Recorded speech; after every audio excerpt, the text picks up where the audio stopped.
Hey everyone, I'm Tom and welcome to the channel, and let's go ahead and talk about what my reading plans are for the month of June, starting with some things that are carrying over from May. May has not been my best reading month, so we got a little bit extra coming over into June. The first one up is Demon Copperhead. This is a book that I just started here recently, and maybe we'll still finish in the month of May, though I don't think so. This is definitely outside of what I normally read here on the channel. I'm much more of a fantasy and science fiction person, but this is, kind of a literary fiction book that is following a young child born into poverty in southern Appalachia, kind of in the 90s era, I think is exact. I'm not 100% sure what the time period is, but it is like early-ish 2000s or late 90s, it kind of seems like.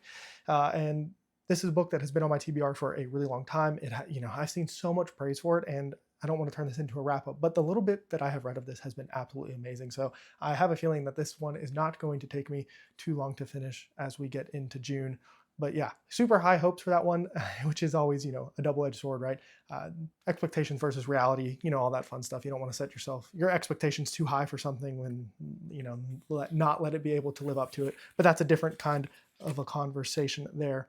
After that, or at the same time, really, I will be reading this, Mercy's Tears of the Fallen by Chance Dillon, a fellow booktuber here, and all-around great guy. This is somebody who's working incredibly hard on their series. I just watched his video today where this book isn't even officially out yet. It comes out soon, but he has already started working on book 3, which I think is incredible and really does just show, the work ethic that he is putting in behind this book and just really how much he cares. There's so much awesome stuff that is in here. I've seen some of the artwork and stuff that he's got going on for the series. I think it's going to be an awesome time. And just like a little quick snippet that I stole from the Amazon page is a world shattered by war, a relic that can rewrite destiny, and 2 men, 1 hero, 1 exile, who might be the key to everything. So yeah, like I said, I don't know actually too much about the story. I know some of the inspirations. I think he's mentioned Elden Ring and some of the dark epic fantasy stuff, and some of the early reviews sound like that is definitely what it leans heavily into. But I'm very much looking forward to supporting a friend and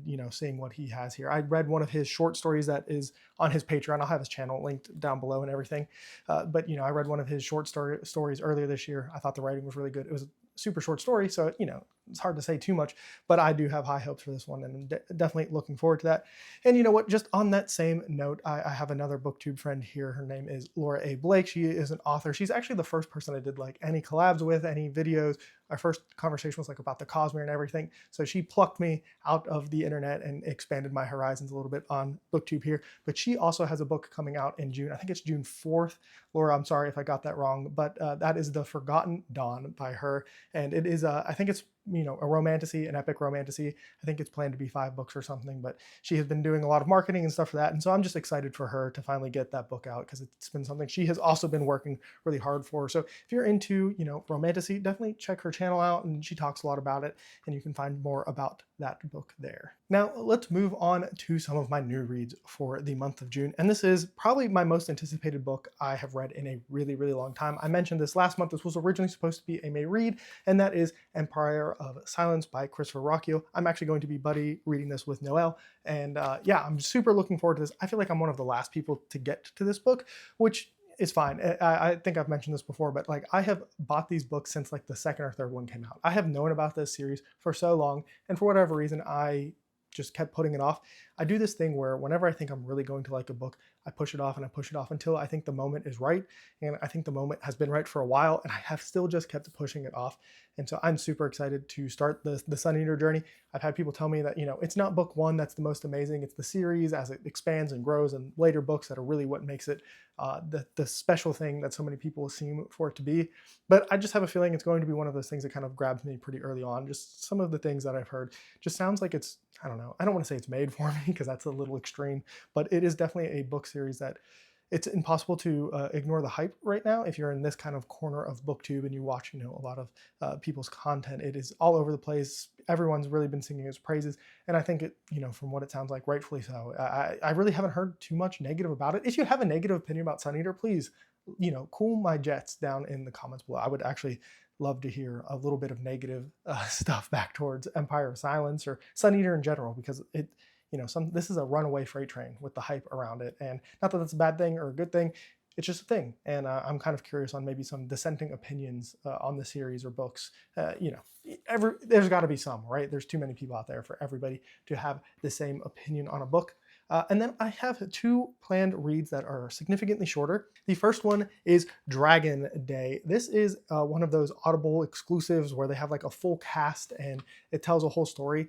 And, I've taken my fair number of chances on those kinds of things. Impact Winter is one that I've done, and there's been a few other ones. And I always end up picking them up because they're short and they come with your Audible subscription. And sometimes I like just having, I think that's like a 6 hour long audiobook. So like I listen at 1.8 times speed, so you cut that almost in half. You get what I'm saying. And so I am more willing to take chances on these kinds of books, especially one like this, where the story is basically dragons all of a sudden appear. They show up on Earth, and everyone's like, what the heck, there's dragons now. And it kind of chronicles the stories of different groups and different people and how society reacts to the dragons showing up. I do know at least that the production should be very well done. The narrators will be top notch, and it's not like a huge commitment or anything that I need to spend a whole lot of time spending, or not something I need to spend a whole lot of time focusing on. And if it's not good, it's not like a huge commitment. So it does at least sound interesting enough. The cover is pretty cool, like with the big dragon coming out of the smoke or fog or whatever it is. I don't know. It's dragons. It's fantasy. It's hard for me to pass something up like that. And I'm not going to say it's free because you have to have a membership, but it's an additional add-on that I'm already paying for. So why not give it a chance? And then in a funny little coincidence, the next book is also has dragons in the title, but this one is Dragon's Egg. And this is actually a science fiction story, and I don't think it has anything to do with dragons, actually. The general idea for this one is there is a neutron star called the Dragon's Egg, and it seems like this is maybe a first contact kind of story where humanity discovers the civilization that lives on this this neutron star. They're like the size of a sesame seed, and the way their society and their everything works around them, they're extremely fast, like the way they think about things, but they are maybe not as technologically advanced even as humans are at the time. And so it's going to be kind of an exploration of the society evolving in probably a very strange way. I don't know, I forget who mentioned this book, but whenever they mentioned it, it absolutely just like was like, whoa, that's such a cool concept. I don't know why. I have this really funny thing where science is so, I don't want to say stuck on, but because we know what the fundamental building blocks of life are on Earth, I think science has said that, well, that's what it's going to be like anywhere because it's the only proof that we really have. And part of me is like, well, that makes sense. We know what organic life looks like, right? But also part of me is like, the universe is such a large space, to just assume that no other kind of life form has formed in any other way seems closed-minded to me. So it's like this weird conundrum that I've always played with. And so I think this just like leads right into it. Like no scientist would ever say that like life could form on a neutron star that's gravity is probably like 1 billion times more than Earth. I don't know. I'm going down a really weird science rabbit hole right there. But that is just like a scientific concept that I have played with. And that is something I love about like hard science fiction, where it can take these outlandish, strange concepts and tell a whole story around it. So I'm very much looking forward to that. And quickly, as always, I would like to read some more manga. I never promise anything really when it comes to manga at this point.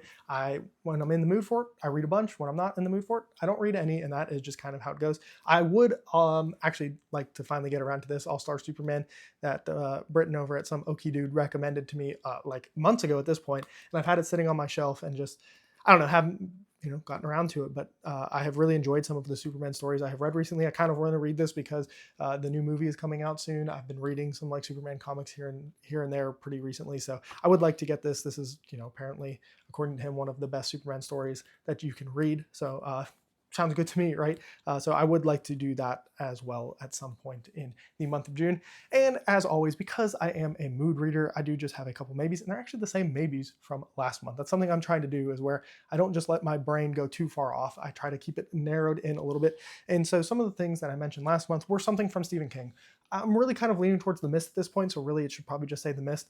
But really anything Stephen King. Last year he was just so great of a read for me that I kind of want to get back to it. I don't want to go too long without reading some Stephen King. Another one is The Last Unicorn by Peter S. Beagle. I'm going to call him Stephen S. Beagle. Classic fantasy story. I don't know, I hear people talk about it all the time. It feels like one of those blind spots that I need to get to at some point. And then once again, The Ballad of Songbirds and Snakes. That is the one of the, that's not the newest one, right? Of the Hunger Games. I think it's the older one that's about President Snow, but I feel like I need to read that one before I read the new one that just came out that I think everybody has actually really liked. I don't know. Maybe I'll just skip this one and go to the one that everyone likes and not torture myself with one that I don't think people enjoyed as much. But, we'll see. The maybes. I'm trying to stay true to myself and give myself the comfort of mood reading if I need to make some changes or whatnot. But in general, that is my general reading plan. I definitely have dialed it back a little bit this month. I know that the physical edition of Mercy is going to probably take me longer than June. If I finish this in June, that would actually be pretty crazy because I'm a very slow physical reader.